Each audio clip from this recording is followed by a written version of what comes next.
Good evening to everybody.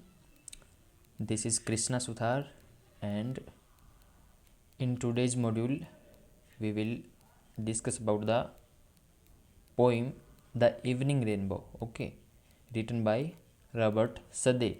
Okay, so in today's class, we will discuss the poem "The Evening Rainbow" by Robert Sade. Okay, so first of all, let me tell you that what's has been planned in this module. Okay, so what are the objectives of today's module? So these are these three are learning objectives. Okay, so first one is we will delve deeper into the each line. Okay, each line of the poem, line by line explanation of the poem. Okay, and second, we will explore the themes of the poem. Okay, and the third or the last one is the symbols presented in the poem. We will explore all the symbols. Okay, symbols that are presented indirectly, so we will explore, or these are these are our objectives and learning objectives. So first, we will complete first. Okay, line by line explanation of the poem. So today's poem, "The Evening Rainbow." Okay, so first of all, let me recite the whole poem. Okay, it will not take no longer it will not take so much time. So the poem, as you know, written by Robert Sade. Okay, let me mark. Okay, so this is okay this is the poem. Okay, "The Evening Rainbow." Okay, and written by Robert Sade. Okay, so first of all, let me recite. Okay, so, mild arch of promise on the evening sky. This is the first line. Okay, mild arch of promise on the evening sky. Though signest fair, though signest fair with many a lovely ray, each in the other melting, much mine eye delights to linger on thee for the day. This is the fourth line. Once again, I am repeating these all four lines in a rhythmic way. Mild arch of promise on the evening sky, though thou shinest fair with many a lovely ray, each in the other melting, much mine eye delights to linger on thee for the day. Okay, so the next line is changeful and many weathered seemed to smile. Changeful and many weathered seemed to smile. And the next line is flashing brief splendor through the clouds a while. Flashing brief splendor through the clouds a while. And the next line is which deepened dark anon and fell in rain. Which deepened dark anon and fell in rain, but pleasant it is now to pause and view.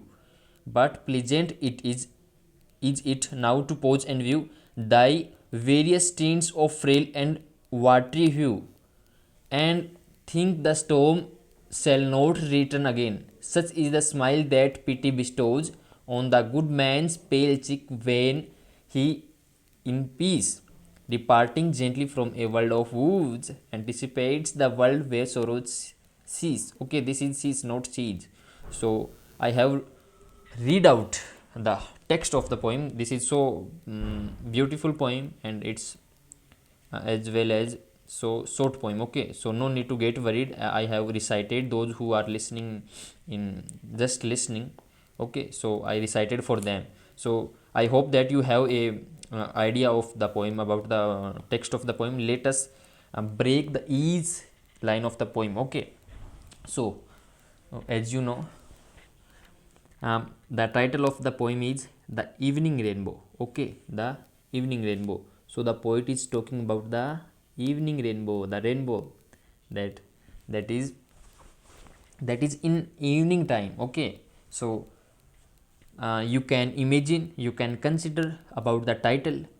The title is all about evening rainbow. The poem is all about a an evening rainbow. Okay, so the whole poem revolves around the evening rainbow. Okay, so let us break down the each line. So the first line is, recite with me if you have text in front of your eyes. So recite mild arch of promise on the evening sky. This is the first line. Mild arch of promise. Mild arch of promise on the evening sky. Okay. So mild arch. The speaker addresses the rainbow as a gentle symbol of hope and promise in the evening sky, emphasizing its mild and comforting presence. Okay, emphasizing its mild and comforting presence. So the poet is addressing addressing to the evening rainbow and saying that you are a gentle symbol of hope and promise in the evening sky, emphasizing its mild and comforting presence. So let me at least at least explain in Hindi as well. So थोड़ा सा मुझे हिंदी में ज़रूरी है because क्योंकि मैं दोबारा इस चीज़ को डिस्कस नहीं कर पाऊँगा कभी, केवल इंग्लिश में कर दूंगा तो फिर वो रिलेवेंस थोड़ा खो देगी. So first of all let me tell you that what is the meaning of comforting. Comforting का हिंदी में अर्थ क्या होता है? Mild arch of promise on the evening sky. Okay, so the poet saying that you are the mild arch of promise to the, he is addressing to the evening rainbow. okay, वो एक मेहराब की तरह है. First of all comforting का अर्थ क्या है? Comforting का अर्थ है आराम, सुख, सहूलियत, चैन, सुविधा, सुख साधन, आरामदायक, आश्वासन देने वाला, दिलासा देने वाला, ढाढ़स बंधाने वाला. कंफर्टिंग हियर इज, देखो कंफर्टिंग इस पोएम के टेक्स्ट में नहीं है, but the speaker addresses the rainbow as a gentle symbol of hope and presence, promise in the evening sky, emphasizing its mild and comforting presence. So मैंने ये line explain की है कि इसकी प्रेजेंस क्या है? कंफर्टिंग है. सो कंफर्टिंग यहाँ पे एक एडजेक्टिव की तरह यूज हुआ है और कंफर्टिंग एडजेक्टिव ही है. So let me tell you that comforting का ये अर्थ है mild arch of promise on the evening sky. मुझे थोड़ा सा जल्दी करना चाहिए, अदरवाइज ये वीडियो बहुत ओके दिस क्लास में B so longer and longer. okay, this audio may be so longer and longer. किसी ने एक्चुअली, ये मैं क्लास क्यों बना रहा हूँ, किसी ने मेरे से रिक्वेस्ट की है कि ये द इवनिंग रेनबो का कहीं कोई मटेरियल अवेलेबल हो नहीं रहा है. So on the behalf of them, उनके पीछे, उनके रिक्वेस्ट पे मैं ये ऑडियो क्लास बना रहा हूँ, ऑडियो और video whatever you consider. So the first line I have cleared that what does it mean. okay, mild arch of promise on the evening sky. So the now second line is thou shinest fair with many a lovely ray. Thou shinest fair with many a lovely ray. The rainbow is praised for its beautiful appearance, shining with multiple attractive rays or colors. Thou shinest fair with many a lovely ray. The rainbow is praised for its beautiful appearance, shining with multiple attractive rays or colors. okay, so I hope you have understood it.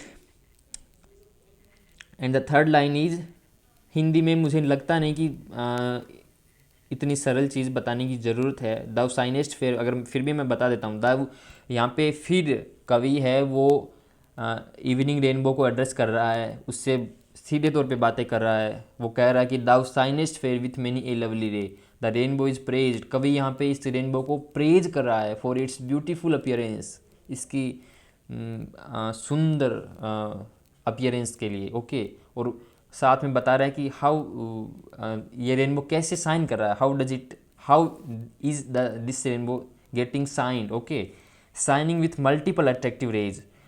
चूँकि आप सबको पता है कि rainbow multiple attractive raise से ही बनता है, उसमें बहुत सारे कलर्स होते हैं, और कवि को वह किस प्रकार सूद कर रहा है.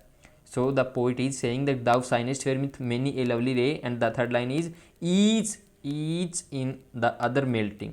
Each in the other melting.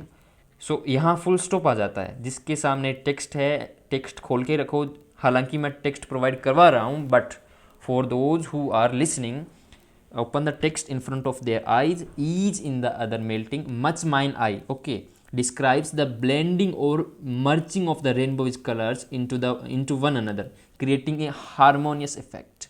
The speaker expresses their delight in observing this phenomena.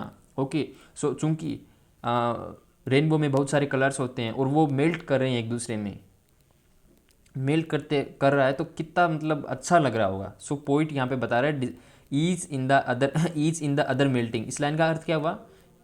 This line describes the blending or merging of the rainbow's colors into one another, okay, creating a harmonious effect. आगे कवि इस line को यहाँ से जोड़ना है, जैसे much mine eye delights to linger on the for the day. इस लाइन को यहाँ से कनेक्ट करो तभी समझ में आएगा. हालांकि ये लाइन ऊपर वाली है, बट पोइट्री में क्या होता है, लाइनें आगे पीछे होती है और रिदम के अनुसार उसको सेट किया जाता है. तो इट्स नेसेसरी कि अपने को थोड़ा सा अवेयर रहना पड़ेगा, रिलेट करना पड़ेगा. So much mine eye delights to linger on thee. Much mine eye, मेरी आंखें क्या कर रही है, डिलाइट्स कर रही है. टू लिंजर ऑन दी, किस पे लिंजर कर रही है, दी यहाँ पे आया है रेनबो के लिए. उस रेनबो को देखते हुए कवि की आंखें डिलाइट्स कर रही है. उसको मतलब उनको उसकी आंखें बहुत खुशी का मतलब खुशी की अनुभूति महसूस कर रही है. फॉर द डे मतलब अब देखो इस लाइन का मैं दोबारा I am much more interested और आई एम मैं हिंदी में इतना एक्सप्लेन नहीं कर पाऊँगा और इंग्लिश में ही मैं ठीक रहता हूँ. सो first of all let us continue it into the in English. Okay, delights much mine eye delights to linger on thee. What is the meaning of this line? This line describes what describes here the speaker enjoys lingering and gazing at the rainbow. Okay, the speaker enjoys lingering and gazing at the rainbow because the day characterized by changeable and unpredictable weather seemed to momentarily brighten through the clouds, but then turn dark again, leading to rain. Okay, so this is not its explanation. This will come after some time. Okay, this is the explanation of second line. I am explaining it combinedly. Okay, delights to linger on thee for the day changeful and many weathered seem to smile. Okay, so let us break this line. In the line delights to linger on thee for the day, the word thee refers to the evening rainbow. It is an older English term. Thee is an older English term used to address or refer to something in a poetic or archaic way. Okay, this is an archaic term. Okay, similar to saying you in modern language. Okay, I hope that you have related it, you have understood it. Okay, the word linger, what does the linger mean? linger का क्या अर्थ होता है यहाँ पे? delights to linger on the. मैं इतना धीरे धीरे इसलिए पढ़ा रहा हूँ ताकि ये समझ में आ जाए पोइम. इसकी एक्सप्लेनेशन कोई और कहीं गूगल पे भी आई थिंक अवेलेबल है नहीं. ठीक है, तो इस लाइन को जो मैं बोल रहा हूँ बड़े ध्यान से सुनना. delights to linger on the for the day. What does linger mean here? Okay, the word linger mean to stay in a place longer than necessary or to take one's time in a particular activity. Okay, in this context lingering suggests that the speaker takes pleasure in prolonging their gaze or staying longer to admire the evening rainbow. The speaker finds delight in pausing and spending additional time enjoying the beauty of the rainbow against the backdrop of the changing day. Okay, लिंजर का मतलब होता है कहीं gauge करना, कहीं रुकना, कहीं टकटकी लगाना. डिलाइट्स टू लिंजर, कहीं किसी के सहारे पड़ना. Okay, delights to linger on thee. Actually हुआ क्या है, देखो ये कवि है ना, पूरे दिन का जो मनोरम जो पूरे दिन का जो दृश्य है, होपफुली अगर इस पोइम को जिस प्रकार हम पढ़ रहे हैं ना उस प्रकार इसके बैकग्राउंड का यही एस्टिमेट किया जा रहा है. यही पता अपने को लग रहा है कि इसका बैकग्राउंड दिन में बहुत ख़राब रहा है, पूरा दिन बहुत ख़राब रहा है. शाम के समय इसको एक दिखता है रेनबो.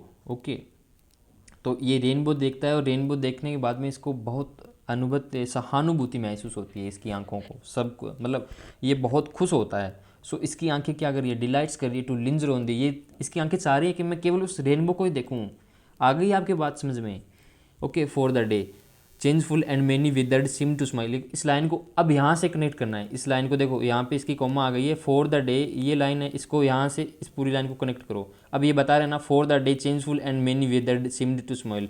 अब ये पीछे का बता रहा है कि मेरा दिन कैसा रहा. ओके, मतलब ये कैसा चेंजफुल डे रहा. ये मैंने इस लाइन को रिसाइट किया है, दोबारा रिसाइट कर रहा हूँ. For the day changeful and many withered seemed to smile. Okay, let us break this line. The day's weather was characterized by constant changes and various conditions. It appeared to briefly brighten or smile through the clouds. Okay, in the line, changeful and many weathered seemed to smile. The subject that seemed to smile is the day or the sky itself, depicted metaphorically. Okay, so what does it mean? Changeful. First of all, let us know the meaning of changeful. Changeful refers to something that is variable or prone to change. In this context, it describes the nature of the day or the sky, indicating that the weather conditions were changeable, are changeable, will be changeable, fluctuating between different states of appearance. Okay, थी होता है और आगे भी ऐसा होता रहेगा. Changeful ये बता रहा है कि डे में कितने मौसम्स होते हैं. एक बात और बताता हूँ मैं यहाँ पे. ये यहाँ पे कवि तो साफ साफ बता रहा है कि सुबह उठते ही दिन कैसा होता है, 1 घंटे के बाद में कैसा हो जाता है, फिर दोपहर में कुछ अलग सी फीलिंग देने लग जाता है, शाम को कुछ और ही फीलिंग देने लग जाता है. So in the same Vanern आजकल हम जैसे सेल्फी लेते हैं सुबह उठते तो वो सेल्फी अलग प्रकार की होती है, थोड़ी देर बाद में लेते हैं तो ऐसा लगता है यार कि मैं ऐसा था क्या थोड़ी देर पहले. सो अपना अपना सेल्फी बदल जाता है, अपना दिन तो बदलता ही है. Her everything is changeable. अब आगे मैं इस पोएम की जब थीम्स में बात करूँगा और जब हम सिंबल्स के बारे में बात करेंगे तो पता लगाएंगे कि ये पोएम्स कितनी डीप है. एक्चुअली ये फिलोसॉफिकल मतलब कुछ अपने को कुछ सिखा भी रही है. अपने को लाइन टू लाइन अर्थ इसलिए जानना ज़रूरी है क्योंकि एक्सप्लेनेशन में ये ज़रूरी है. सो नेक्स्ट अगर थोड़ा और भी मैं समझाते देता हूँ. मैंने कुछ जो वर्ड मीनिंग्स लिखे हैं इनको तो मैं कवर करता हूँ एनी हाउ, चाहे मुझे कितना ही टाइम लगे, कितना ही कुछ करना पड़े. ओके, सो आगे है मैनी विदर्ड. मैनी विदर्ड का अर्थ क्या है? In many withered indicates that the day experienced various वेदर्स conditions. It emphasizes the diversity of weather patterns observed throughout the day. Okay, I have already told it, explained it. Seemed to smile means the phrase metaphorically suggests that despite the changeable and varied weather, there were moments when the sky appeared to smile and brighten momentarily. कितनी अच्छी चीज़ है, कितनी अच्छी line है. मतलब seemed to smile, इस line को मैं दोबारा पढ़ूंगा, देखना. Changeful and many withered seemed to smile. मतलब ये लाइन एक बार आप दोबारा पढ़ो. For the day changeful and many withered seemed to smile. ये टेक्स्ट की लाइन पढ़ रहा हूँ मैं. Those who are listening it, merely listening it, just listening it, उनको मैं दोबारा बोल रहा हूँ, दोबारा सुनो. For the day changeful and many weathered seem to smile. ऐसा हमारे साथ भी होता है दिन में. हमें पता चलता है कि जब हम कभी कभी सुबह उठते हैं तो वो दिन बहुत ख़राब होता है, लेकिन उस दिन में भी, उस डे में भी कुछ पल इतने अच्छे होते हैं वो हमको हमेशा याद रहते हैं. So the poet seemed to smile. The phrase metaphorically suggests that despite the changeable and varied weather, there are and there will be moments. हालांकि यहाँ पे वरी लगाएंगे क्योंकि पोइट पास्ट को डिस्क्राइब कर रहा है. So there were moments when the sky appear to smile और ब्राइटन मोमेंटेरली, कुछ क्षण के लिए. It implies a brief period of brightness और changefulness breaking through the clouds before returning to darker conditions or rainfall. Okay, so in this line changeful and many withered refers to the day or the sky being characterized by changing and diverse weather patterns. Okay, and it is the sky or day that metaphorically seemed to smile intermittently through the fluctuations in weather. Okay, so I hope you have understood it. मैं यही आशा करता हूँ कि कुछ तो समझ में आया होगा. हालांकि पोइम बहुत सरल है, इसको समझने के इतना ज़्यादा इसको डीपली ऑब्जर्व करने की तुलना में मैं तो इसको ब्रेक डाउन कर रहा हूँ. ओके, हर वर्ड को ब्रेक डाउन करके समझा रहा हूँ. हालांकि पोइम बहुत सरल है, इसको आप इजीली समझ जाओगे. अगर ब्रेक डाउन करोगे तो इसका मतलब उतना, मैं देखो अगर मैं इसको इतना ब्रेक डाउन नहीं करूँ तो मुझे पढ़ाने में भी मुझे खुद को मज़ा आए, मुझे खुद को खुशी मिले. लेकिन चूंकि ब्रेक डाउन करने के चक्कर में मेरा खुद का फ्लो टूट रहा है. लेकिन हाँ, ये ज़रूरी है ब्रेक डाउन करना. Being the student of literature it's necessary. हमको कहीं भागना नहीं है, इन्जॉय भी करना है साथ साथ में. लेकिन हाँ, एक बार बाद में देख लेंगे, इसको इन्जॉय कर लेंगे. First of all break down ही करना है। अगली लाइन देखो, flashing brief splendour through the clouds awhile, flashing brief splendour through the clouds awhile, ये इटरनल लाइन्स है। मैं फिर बता रहा हूँ, ये पोइम इतनी छोटी पोइम है बट इसकी प्रासंगिकता बहुत है अपने जीवन में। हर एक लाइन सिम्बोलिक लाइन है, हर एक लाइन कुछ ना कुछ सिम्बोलाइज कर रही है। देखो, flashing brief splendour through the clouds awhile, there were moments when the sky briefly displayed, इसका मैं अर्थ बता रहा हूँ speedily, okay. There were moments, there have been some moments in the day when the sky briefly displayed splendour और brightness through the clouds, दिन में कुछ ऐसे पल आते हैं जब, मैं यहाँ पे मतलब यूँ मान के चलो कि ये सूर्य की बात कर रहा है, पूरे दिन सूर्य दिखाई नहीं देता है, सूर्य ओके, सन पूरे दिन चमकता नहीं है, चमकता तो है वो अपनी जगह, बट धरती पे उसकी रोशनी नहीं पहुंच पाती है।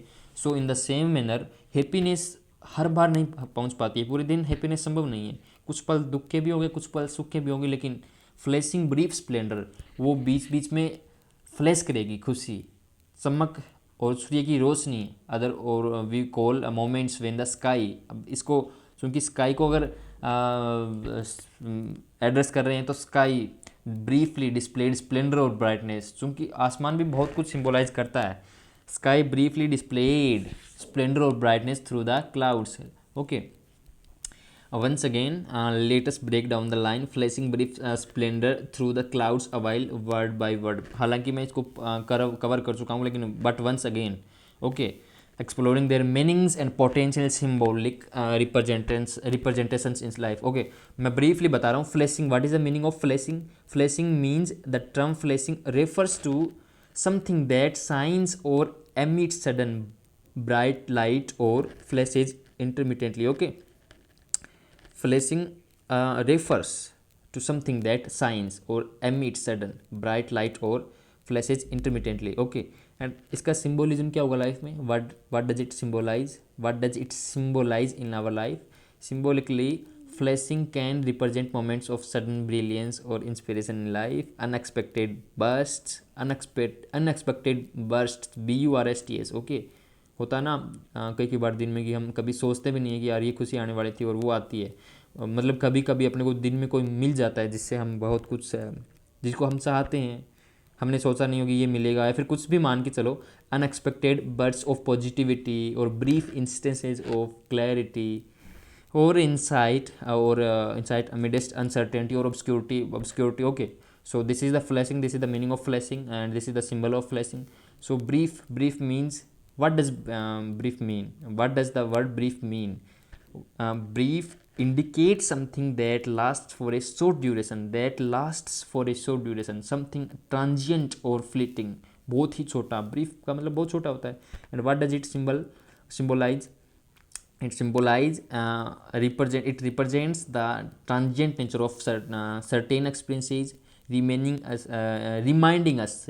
us that moments of brilliance or happiness can be temporary and fleeting, can be temporary, हो सकता है ये भी होते ही हैं। कैन भी क्या होता है, कैन भी तो चलो ठीक है, हम कहते हैं यहाँ पे एक्सप्लेनेशन के तौर पे लगा सकते हैं, कैन भी लगा सकते हैं, लेकिन इट्स रियलिटी कि वो होते ही हैं, कैन भी नहीं। हैप्पीनेस आर नॉट परमानेंट, ठीक है। It emphasises the importance of cherishing these moments while they last, okay। This is the meaning of brief. Splendor signifies grandeur, magnificence or dazzling beauty.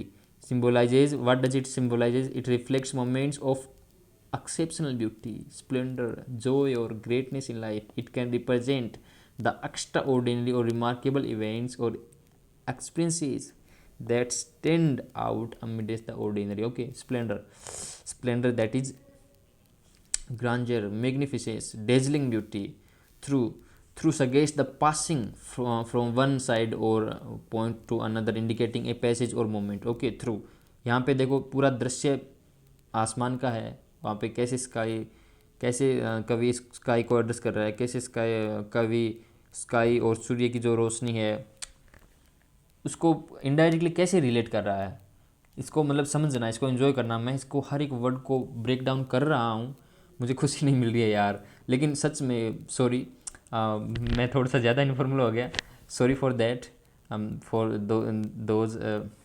irrelevant words in this class.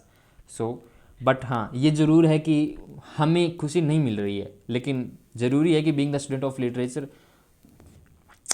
पढ़ें तो फिर अच्छे से ही पढ़ें, खुशी थोड़ी कम ले लेंगे। सो वो थ्रू का मतलब क्या होता है, अब जैसे THROUGH थ्रू एक ही वर्ड है, मान के चलो कि इस पोइम में आ गया वो अलग बात है। अगर अपने को खड़ा करके क्लास में पूछ ले कि what does the word through symbolize, okay, so through हर एक वर्ड सिम्बोलाइज करता है, हर एक वर्ड किसी ना किसी चीज़ का सिंबल होता है। So here it symbolises navigating, okay, through challenges or difficulties, the challenges or difficulties to reach moments of brilliance or beauty, okay, it can represent the journey or process involved in experiencing fleeting moments of splendor, okay. I hope कि आपके आया होगा कुछ तो समझ में। so let us go ahead, okay.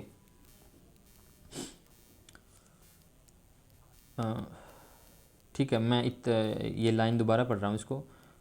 Flashing brief splendour through the clouds awhile. अब इसको ये जो क्लाउड्स है, अवाइल है, इसका मैं अर्थ बता रहा हूँ generally. The clouds refers to the mass of condensed water vapour visible in the sky, okay. अब इसका सिंबल्स चलो बता ही देता हूँ मैं। हाँ, clouds can represent obstacles, challenges और अनसर्टेनिटीज इन लाइफ, ओके। ये भी तो अर्थ हो सकता है ना इसका। This they might signify periods of darkness और डिफिकल्टी दैट ऑब्सक्यूर क्लैरिटी और happiness, okay. Awhile means a short time of और a short period, okay. Symbolize क्या ही करता होगा, आपको पता होगा कि temporary nature of these flashes of splendour और brilliance, emphasizing that they are momentary and fleeting, okay. Overall symbolism मैं दोबारा बता रहा हूँ इस लाइन का। The line flashing brief splendor through the clouds a while can symbolize the intermittent and transient moments of brilliance, joy, or clarity that shine through life's challenges or uncertainties. It encapsulates the idea that amidst fleeting periods of obscurity and difficulty, there are brief instances of extraordinary beauty and inspiration that illuminate our journey. यही चीज़ बताना चाह रहा था मैं आपको, बताई भी थी मैंने आपको हिंदी में, एक उदाहरण भी दिया था, ओके। अब it briefly reminding us, okay, ये छोड़ो। The next line is which deepened dark anon and fell in rain, okay, which deepened dark anon and fell in rain. However, this brightness quickly turned into deeper darkness and resulted in rainfall. अब आगे होता क्या है कि मतलब आसमान में इतने जो बादल थे ये सारे के सारे बरस जाते हैं। इतनी देर जो अंधेरा था ना, इतनी देर जो पेन था ना, वो सारा पानी हो जाता है। वो सारे बादल पानी बनकर नीचे आ जाते हैं। अब यहाँ से कहानी थोड़ी सी चेंज होती है, थोड़ा सा, ओके। यहाँ से कवि टर्न ले रहा है। अगली लाइन देखो, but pleasant is it now to pause and view. कवि क्या कह रहा है, लेकिन but pleasant is it now to pause and view. अब कभी नीचे खड़ा है, धरती पे खड़ा है, उसको क्या जोर आ रहा है, वो तो यही सोच रहा है कि यार अब इस पूरे दृश्य को दोबारा से देखें, फ्लैशबैक में जाके, फ्लैशबैक में जा रहा है कभी देख रहा है कि थोड़ी देर पहले ये सब बादल वगैरह इतनी सारी दुविधा थी एक प्रकार की, ये सारी नीचे पानी बनकर नीचे आ गई है। अब इसको देखो, हम आगे आ चुके हैं और पीछे देखो यार, वो भी कुछ मोमेंट्स थे, वो भी पल थे। So despite the earlier stormy weather, it is now enjoyable for the speaker to pause and admire delicate and watery hues of rainbow, okay। अब ये रेनबो को देख रहा है, the various tints of frail and watery hue, okay. Rainbow को देख रहा है और फ्लैशबैक में जाके वो भी देख रहा है कि कैसे अपने दुखों के पल थे, और नाउ ये पोज करके देख रहा है। जैसे फॉर एग्जांपल हम कोई भी काम करते हैं और किसी मीटिंग में भाग लेते हैं तो अपने क्या आजकल वीडियो बनाते हैं और फिर घर पे आके उस वीडियो को देखते हैं तो कितना अच्छा लगता है। So the same thing is poet is explaining, but pleasant is it now to pause and view thy various tints of frail and watery hue. यहाँ पे दाई किसके लिए आया है, thy various tints of frail and watery hue, thy rainbow के लिए आया है। The rainbow's colours are described as delicate and watery in appearance, होता है ना, होता है ऐसा, reflecting its ethereal and transient nature, okay. So in the line, various tints of frail and watery hue. The word dye refers to the evening rainbow, addressing it in a poetic and archaic manner, similar to saying your in modern language. Dye का अर्थ क्या हुआ? your various tints of frail and watery hue. ये archaic word है किसका? Your का. दो, दाई, दी, दाइन, thy self. You, your, you, yours, yourself. You, your, you, yours, yourself. Okay, you will have to learn all these archaic words. So the phrase various tints of frail and watery hue describes the colors or hues or the hues of the rainbow. Here I am explaining it once again. Various tints. Various tints refers to the various colors or shades present in the rainbow. Okay. Frail and watery hue describes the delicate and translucent quality of the rainbow's colors. Frail suggests a sense of fragility, delicacy, and watery hue means implies a kind of ethereal light and water-like appearance. Okay, water-like appearance. Okay, so overall, the phrase portrays the rainbow's color as delicate, ethereal, and translucent. Okay, emphasizing their fragile and watery appearance. आया कुछ समझ में इस line का अर्थ? इस line को इतना तोड़ा है मैंने, तो इस लाइन को इतना ब्रेक डाउन किया है, तो आई होप कि आप लोगों के समझ में आ गया होगा. नहीं भी आया है तो इस पोएम को दोबारा पढ़ना. और ये पोएम समझने लायक है ही क्या? इसमें तो फील करने लायक है. समझोगे और मेरी तरह इस हर एक लाइन को ब्रेक डाउन करोगे तो वो जैसे गाने को गाते हैं तभी वो आनंद आता है. This poem also like a song. Okay, गाने का अर्थ बार बार में इतना तोड़ तोड़ के अर्थ निकालेंगे कि ये सिंबल किसका करता है, ये किसको सिंबल करता है, तो वो फिर गाने को सुनने में आनंद आता है, इंटरटेनमेंट मिलता है, और गाने को गाने में इंटरनेट मिलता है. ज़्यादा अर्थ निकालेंगे तो फिर वो खो देंगे अपने इसका क्लाइमेक्स खो देंगे. सो मैं इसको थोड़ा अब शॉर्टली ही पढ़ाऊँगा, ठीक है. And think, the next line is and think the storm shall not return again. Okay, the poet is thinking that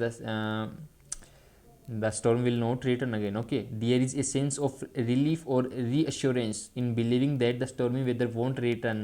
मतलब ये जीवन के जो दुख है ना, ये वापस नहीं आएंगे. Okay, and think the storm shall not return again. ये इस लाइन का अर्थ हो गया. Next line is such is the smile that pity bestows. यहाँ पे पूरी पोइम को टर्न दे रहा है पोइट. यहाँ पे पूरी पोइम को एक टर्न दे रहा है पोइट. और टर्न कैसे दे रहा है? वो कंपैरिजन कर रहा है, ठीक है. ये लाइन दोबारा देखो. Such is the smile that pity bestows. Such is the smile that pity bestows. अब इतनी जो स्माइल थी, इतना जो परिदृश्य था, ये किसको मिलता है? The speaker draws a comparison between the rainbow and the serene smile bestowed by pity और religious devotion. Okay, once again the speaker draws a comparison between the rainbow and the serene smile between bestowed, प्रदान की गई. bestowed का अर्थ क्या होता है? granted. Okay, प्रदान की गई है by pity और religious devotion. सो ये कवि बता रहा है कि ऐसी स्माइल किसको मिलती है? पिट्टी बिस्टोज. ओके, ऐसी स्माइल, ऐसी खुशी किसको मिलती है?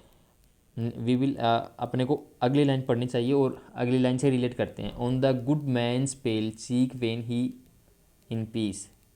On the good man's pale cheek. On the good man's pale cheek. ये इंसान कैसा है? गुड है. गुड मैन्स पेल चीक, ये इसकी टेक्स्ट वाली अगली लाइन है. On the good man's pale cheek when he in peace. Okay, इसको यहाँ तक चेक तक रखो. The serene smile appears on the pale face of a good and pure individual. Okay, so ऐसी स्माइल किसको मिलती है? एक किसी संत महात्मा को मिलती है, जो कि एक स्पिरिचुअल इंसान हो, जो कि एक गुड हो. देखो यहाँ पे मैन के आगे गुड आया है. मैंस गुड पेल चीक. ओके, ये देखो गुड आया है. सो ये क्या रिप्रेजेंट कर रहा है? ये रिप्रेजेंट करता है, देखो इस लाइन का मैं दोबारा इस लाइन को पढ़ता हूँ एक रिदमिक वे के साथ, तो hope you will more enjoy it. Such is the smile that pity bestows on the good man's pale cheek when he in pace. Okay, so this serene smile appears on the pale face of a good. हालांकि उसका face कैसा है? पीला पड़ा हुआ है, लेकिन वो इंसान तो अच्छा है ना. In a state of peace. Okay, so the next line is departing gently from a world of woes. अब ये इंसान बूढ़ा हो गया है, स्पिरिचुअल है, अच्छा है, मतलब मैंने कहा ना, जैसा कि मैंने कहा कि हाँ पोइम एक टर्न ले रही है। थोड़ी देर पहले पूरी प्राकृतिक घटनाओं का बात हो रही थी, अब अचानक एक किसी इंसान को बीच में लाया गया है। वो इंसान कैसा है? वो इंसान गुड है, बट उसकी गाल कैसी है? पीली पड़ गई है, वो दुखी है। और वो कौन सी स्टेट में है? वो उसकी स्टेट पीस में है, वो मतलब शांति वाली स्टेट में है। Departing gently from a world of whose, और वो डिपार्ट कर रहा है।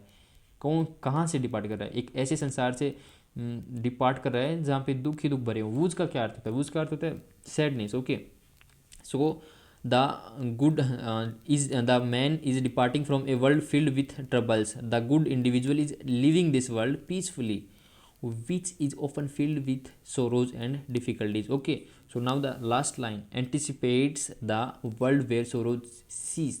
This is not cease, this is cease. Anticipates the world where sorrows cease. This departure anticipates or looks forward to a world where all sorrows will come to an end. In a sense, Sade uses the imagery of the evening rainbow to reflect on the temporary nature of storms and hope they bring, paralleling this with the serene departure of a good-hearted individual from life's trouble to a world free from sorrows. बताया ना मैंने कैसे ये poem parallelly दो चीज़ों को लेकर चलती है। पहले एक नेचुरल दृश्य है रेनबो का, लेटर ऑन एक इंसान का दृश्य है जो कि अच्छा है और डिपार्ट कर रहा है इस संसार से, अर्थात इज़ गेटिंग डाइड, वो मर रहा है। ओके, उसकी डेथ हो रही है। और यहाँ पे कवि किसकी बात कर रहा है? कवि आफ्टर लाइफ की बात कर रहा है। साथ साथ में कवि ऐसे ही होते हैं, वो पता तो होता नहीं वो मतलब कवि होते हैं ऐसे, मतलब वो कहीं से कहीं भी जा सकते हैं। जैसे कि वो बात है ना कि इस दुनिया में सबसे तेज़ चलने वाली चीज़ कौन सी है, तो वो मन है। और कवि का मन कहाँ से कहाँ होता है, वो पोइट्री को लिखते लिखते पता नहीं कहाँ से कहाँ आ जाता है। तो वो हालांकि कंपेयर करते हैं चीज़ों को। सो इस पोएम में शुरू में कुछ और दृश्य था, बाद में कुछ और आया, कवि का मन ऐसे ही चलता है। ओके, सो इसको एक बार मैं एक्सप्लेन कर देता हूँ इंग्लिश में, क्योंकि मैंने कुछ थोड़ी सी इसकी स्क्रिप्ट लिख रखी है।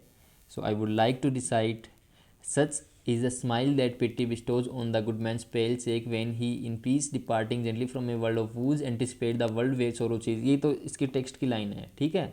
इसको मैंने दोबारा पढ़ा है ताकि मुझे शांति मिल जाए। आपको भी शांति मिली होगी शायद, क्योंकि पोट्री का टेक्स्ट पढ़ने में शांति मिलती है। This combined verse portrays a vivid image of serene and spirituality contained individual like a good hearted person deeply devoted to their faith. Here is okay, so such is the smile that pity bestows describes a specific type of serene spirituality, radiant smile attributed to religious devotion or pity. Okay, it represents the unique quality of a smile derived from in devoutness. Okay, on the good man's pale cheek indicates the serene smile, indicates the serene smile adorns the face of morally upright and virtuous person. अब ये morally upright and virtuous person कैसे है? How can we say? Because good लगा है ना इसके आगे, departing gently from a world of woes. Okay, pity bestows on good man's pale cheek. Okay, ये मैन है बट गुड है, इसलिए ये टर्म गुड मैन के द्वारा सिम्बोलाइज हो रहा है। Okay, he when he in piece departing gently from a world of whose क्या सजेस्ट कर रहा है? Suggest that this good hearted individual is departing peacefully from A troubled and sorrowful world. Despite living this troubled existence, the person experiences a tranquil departure, unburdened by the sorrows of the world. Okay, anticipates the world where sorrow cease implies that this departing individual anticipates or looks forward to entering a realm of existence where all sorrows come to an end. Okay, ये तो हो गया। इस poem का text तो मैंने आपको बता दिया है। मुझे पता नहीं कितना टाइम लगा होगा, टाइम तो कुछ ज़्यादा ही लगा होगा, लेकिन टेक्स्ट पूरा बता दिए। अब चूँकि मैंने शुरू में कहा था कि in this module we will cover its themes as well, its symbols as well. Okay, so let us delve deeper into them. Okay, so the themes and symbols presented in the poem The Evening Rainbow by Robert Southey. Okay, the themes कौन कौन सी है? तो इसकी major themes है, first of all nature is beauty and transience. Okay, transience nature is beauty and transience, this is, ये इनकी theme चल रही है। Okay, nature is beauty and transience. Okay, nature की ब्यूटी एंड ट्रांजिश, ट्रांजिश का मतलब है very short term. Okay, the poem highlights the beauty of nature, particularly the ट्रांजेंट and ephemer, okay, ephemera emphasizing an evening rainbow. Okay, ephemera emphasizing, these are two separate words. An evening rainbow, it emphasizes the fleeting nature of moments of splendor in the midst of changing weather conditions. Okay, ये बता रहा है कि nature बदलता है, nature का स्वभाव परिवर्तन है, परिवर्तन ही प्रकृति का नियम है, परिवर्तन ही प्रकृति का नियम है। ये थीम इस पे अप्लाई हो रही है। सो नाउ इसको एक्सप्लेन कितना भी कर सकते हो, आपको पॉइंट कौन कौन से रिमेंबर करने हैं इसके, मैंने 4 थीम्स लिखी है इसकी। First one is nature is beauty and transitions. Okay, second is hope and optimism, third is human life's transitory nature, fourth is piety and spiritual anticipation. मैंने इन 4 थीम्स को लिखा है, तो आप इनके नाम याद रखें। Hope and optimism, the rainbow symbolizes hope and promise, offering a moment of respite and optimism after a storm. It signifies the possibility of better times after periods of turmoil. Okay, होता ही है ना, दुख हमेशा के लिए थोड़ी होता है, दुख तो थोड़ी पीरियड के लिए होता है, दुख के बाद में ही सुख आता है ना। सफलता कब मिलती है? सफलता तभी तो मिलती है जब हम असफल रहे होंगे। ओके, इसका क्या अर्थ है? रिस्पाइट, RESPITE, रिस्पाइट का मतलब होता है ए पोज और रेस्ट फ्रॉम समथिंग डिफिकल्ट और अनप्लीजेंट। मतलब जब कोई अपने साथ अनप्लेजेंट होता है उसके बाद में एक पोज आता है और उसके बाद में अपने को खुशी मिलती है ना, इसलिए ये थीम है होप एंड ऑप्टिमिज्म की। ओके, कि we should be optimistic. Okay, so the third theme is human life's transitory nature. अब ह्यूमन लाइफ्स का नेचर कैसा है? ट्रांजिटरी है, बदलता है। The comparison between the rainbow transit beauty and the flitting nature of human life's against the impermanence of human experiences and brightness of joy in the face of life's uncertainties. Okay, I hope you have got it. Pity and spiritual anticipation. Okay, pity and spiritual anticipation. The poem introduces the theme of pity or religious devotion, symbolized by the serene smile of good person departing from a troubled world, anticipating a realm where sorrow cease. This theme highlights spiritual longing for a peaceful after life. After life, ये जो शब्द है ना after life वाला, मैंने आपको पहले भी बताया था कि ये पोइम आफ्टर लाइफ के बारे में है। इसकी थीम अगर आफ्टर लाइफ भी लिखे ना, AFTERLIF, ये अलग से, कोई गलत नहीं होगा, अच्छे से सूट होगी। ठीक है, क्योंकि जैसे यही है कि nature is beauty and transitions, PT and spiritual anticipation, after life के बारे में चल रही है ये पोइम। ठीक है, पोइट थोड़ा दुखी है, जैसा कि कवि पहले ही बता रहा था कि ये रेनबो उसको सूद क्यों कर रहा है। सूद इसलिए कर रहा है क्योंकि वो दिन में थका हुआ है, उसको दिन में कुछ ऐसा अनहोनी हुई है जो मतलब उसके साथ नहीं होनी चाहिए थी। सो ये पोइट सोचता सोचता आगे आफ्टर लाइफ तक पहुंच जाता है। Okay, so its theme is after life as well. So what are the symbols? Okay, मैंने यहाँ पे जो सिम्बल्स इस पोइम से निकाले हैं वो मैं आपको बता देता हूँ। मैंने 4 सिम्बल निकाले हैं। ओके, और first one is the evening rainbow. ये किसका सिंबल है? मैंने बताया पोइम में टेक्स्ट पढ़ाते टाइम, लेकिन फिर भी बता दूंगा, एक्सप्लेन कर दूंगा। The changing day and weather, ये इसका सेकंड सिंबल निकाला है। Third is in the serene smile of piety. Okay, the fourth is departure from a world of woes. Okay, these are 4 symbols. So the evening rainbow symbolizes hope, promise and beauty amidst transit moments. It represents a brief captivating display of colors amidst changing weather, signifying optimism in the face of uncertainty. Okay, the second symbol is the changing day and weather. The changing day and weather symbolizes life's uncertainties, challenges and transit moments of brightness amidst periods of darkness and rain. Okay, it reflects that unpredictable and changeable nature of human experience. देखो, changing day and weather, अब changing day का मतलब यही नहीं है कि मतलब अपने जो अच्छे पल होंगे वो चेंज हो जाएंगे, बुरे हो जाएंगे। जो बुरे पल हैं वो अच्छे, मतलब अच्छे दिन भी तो आते हैं, हर टाइम बुरा पल थोड़ी रहता है। So this is its symbol, the changing day and weather.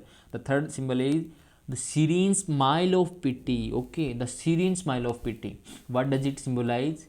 It symbolizes inner peace, spiritual contentment and hope for tranquil afterlife. Okay, notice this word, It represents the anticipation of departing from life's troubles and entering a realm where sorrow cease. Okay, so the last symbol that I found in the poem, मतलब और भी है ऐसे, poem का हर एक word symbol है, हर एक word अपने आप में सिंबल होता है, लेकिन मेजर सिंबल्स अपने इतने ही रखेंगे, इसको ज़्यादा और मतलब बढ़ाएंगे नहीं. Departure from a world of woe symbolizes the transition from life's difficulties to a hoped for place और state where suffering ends. It embodies longing of a realm devoid of sorrows and troubles. The poem uses the imagery of evening rainbow. अब देखो मैं इसको conclude कर रहा हूँ poem को. The poem uses the imagery of the evening rainbow and changing weather to explore the transient nature of beauty, okay, and hope in nature, paralleled with the fleeting nature of human existence. Additionally, the depiction of the serene smile of pity and departure from worldly woes introduces a spiritual dimension, emphasizing the longing for a realm where sorrows cease, adding depth to the theme of hope and life's transience. Okay, this is a poem. मैंने इस module के अंदर 3 topics रखे, 3 objectives रखे. First one was कि break down each line of the poem, exploring their meanings, okay, exploring its meanings. Second was the themes of the poem and third was the symbols presented in the poem. Okay, so मैंने कर दिया इसको. Okay, मैंने मेरा काम कर दिया है. सो आई होप कि ये पोइम आपको समझ में आई है. और जिन्होंने मेरे को कहा ना कि ये पोइम पढ़ानी है, उनसे तो मैं व्यक्तिगत रूप से पूछ लूँगा कि इनको पोइम समझ में आई है कि नहीं. तो खैर होप, और कुछ जल्द ही दिनों में हम इसकी, मुझे उन्होंने ही 2 पोइम और बता रखी है, तो वो पोइम कवर करेंगे. सो इसके साथ ही आज हम इस क्लास को यहीं स्टॉप करते हैं. और bye bye to all of you. See you later in the next class. Okay.